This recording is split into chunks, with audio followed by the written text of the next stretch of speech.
guys, welcome back to my YouTube channel. Jadi hari ini aku mau share ke kalian suka duka jadi mahasiswa keperawatan.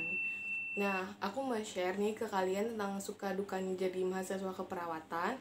Mungkin bagi kalian yang mau daftar kuliah di jurusan keperawatan, kalian bisa nonton dulu video aku kali ini. Nah, aku mau share nih duka jadi mahasiswa keperawatan. Nah, aku mulai dari dukanya dulu ya. Kenapa? Karena kalau kalian ngelihat dari sukanya dulu, nanti kalian bakalan gak mau ngedengerin atau ngeliat dari sisi dukanya gitu. Aku mau kasih tahu ke kalian dulu bagian dukanya.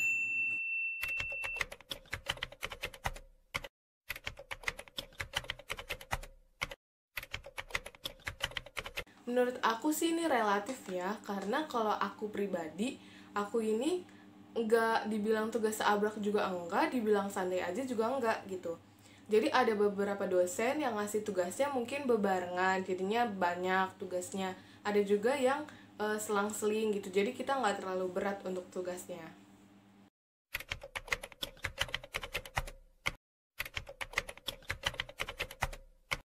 Menurut aku ini iya kalau misalnya aku lagi PKL atau lagi praktek. Kenapa? Karena dari pas PKL itu kan pasti kita nggak mikirin hanya untuk ambil ilmu dari rumah sakitnya aja kan gitu, tapi kita harus ngurus tugas-tugasnya, yaitu bikin LP, ASKEP, ADL gitu dan macam-macam lagi gitu.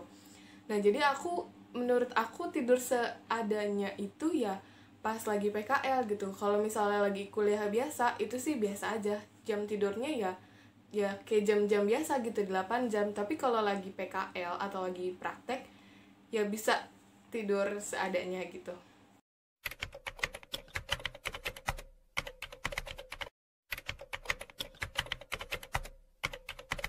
Menurut aku sih enggak. Kalau aku pribadi enggak. Kecuali kalau besoknya mau OSCE, atau besoknya mau ujian, atau besoknya mau TS, atau ujian apapun itulah. Aku tidurnya nggak nyenyak, karena aku pasti mikirin besok kayak gimana ya. Padahal sebelumnya udah dikasih tahu nih, misalnya besok OSCE. Nah, sebelum OSCE kan pasti dikasih tahu kan, besok tuh urutannya kayak gini, apa aja apa namanya stage-nya kayak gitu-gitu kan. Itu sebenarnya udah dikasih tahu gitu, ada berapa ruangan, ada pengawasnya, ada siapa itu udah dikasih tahu sebelumnya. Tapi aku kayak gak nyenyak gitu loh tidurnya, kayak pengen buru-buru besok gitu biar cepet selesai gitu.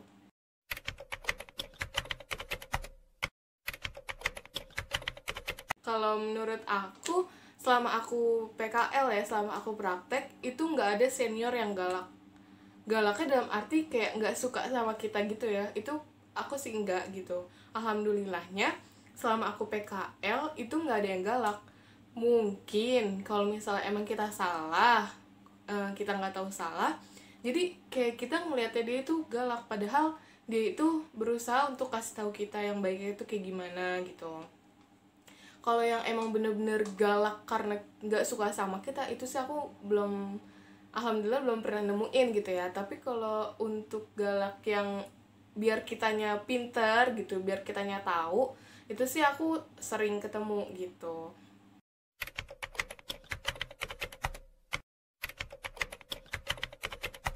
Bener banget.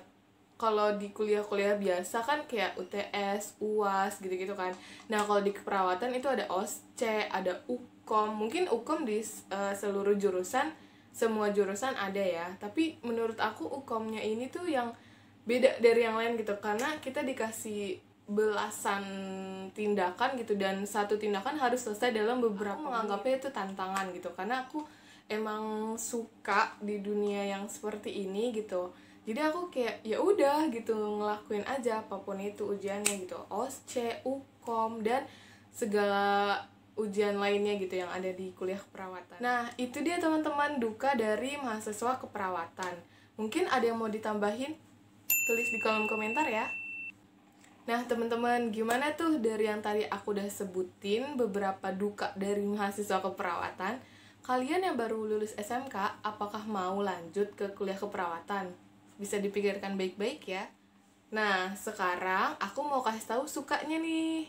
Jangan duka terus ya. Nah, sekarang aku mau kasih tahu sukanya.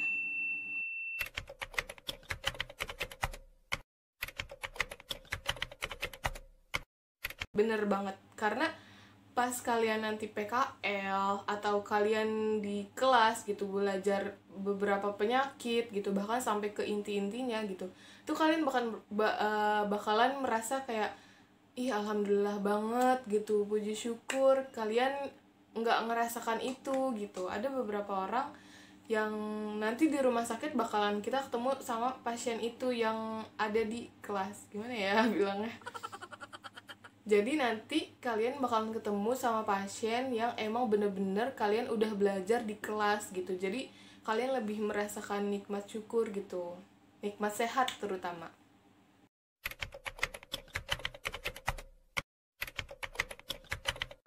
Bener banget. Kenapa? Karena kita di situ belajar untuk ikhlas menolong gitu, ikhlas membantu. Apalagi kan kita dituntut untuk 5S. Senyum, salam, sapa, sopan, santun.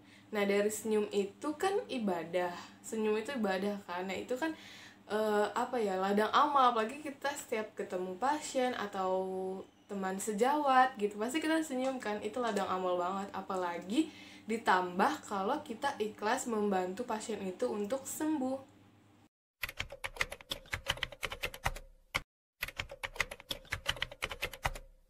Bener banget. Kenapa?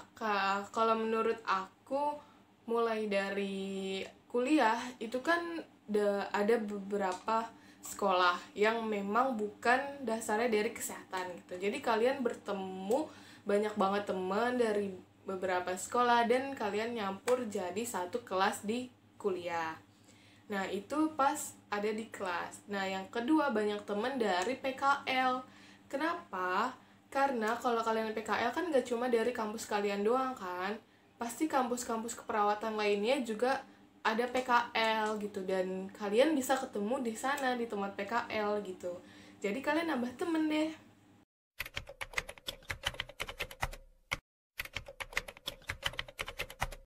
Nah, teman-teman, aku perlu garis bawahi ya, di sini tuh banyak rezeki bukan berarti kita mendapatkan uang dari pasien. Entah itu uang emang ikhlas pasien ngasih atau memang karena kita membantu terus pasien ngasih gitu. Itu enggak ya teman-teman, bukan dari situ. Aku garis bawahi ya, bukan rezeki atas karena itu. Rezekinya apa? Nah, rezekinya itu bukan uang yang aku maksud itu ya, tapi rezekinya itu ilmu. Itu pasti rezeki karena banyak banget kan kita dapat ilmu. Itu termasuk rezeki. Nah, yang kedua itu ada senior yang baik. Contohnya itu banyak banget, entah baik ngasih ilmu ke kita, atau baik ngasih makanan ke kita, atau baik ngasih tumpangan pulang ke kita. Itu apapun itu ya gitu, itu termasuk rezeki.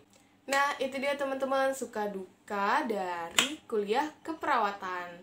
Lebih tepatnya sih suka duka dari mahasiswa keperawatan ya. Segitu dulu share dari aku di video kali ini. Kalau kalian suka sama video ini, boleh banget di like videonya. Jangan lupa juga komen di bawah aku harus bikin video apa lagi selanjutnya. Dan yang paling penting adalah subscribe supaya kalian gak ketinggalan video-video aku selanjutnya. Jadi sampai jumpa di video selanjutnya. Bye-bye.